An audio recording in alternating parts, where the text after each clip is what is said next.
I learned a new technique for embroidered eyes. You're going to start with black, white, and the color that you want all on separate needles. That way it's easier to layer them. You're going to start with the black and do about 5 or 6 passes through.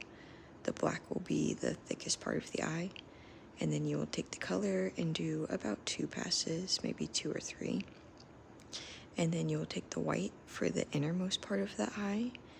And again, just do about 2 passes through.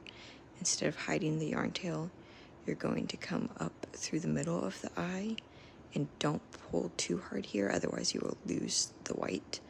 It'll get hidden in the black part of the eye.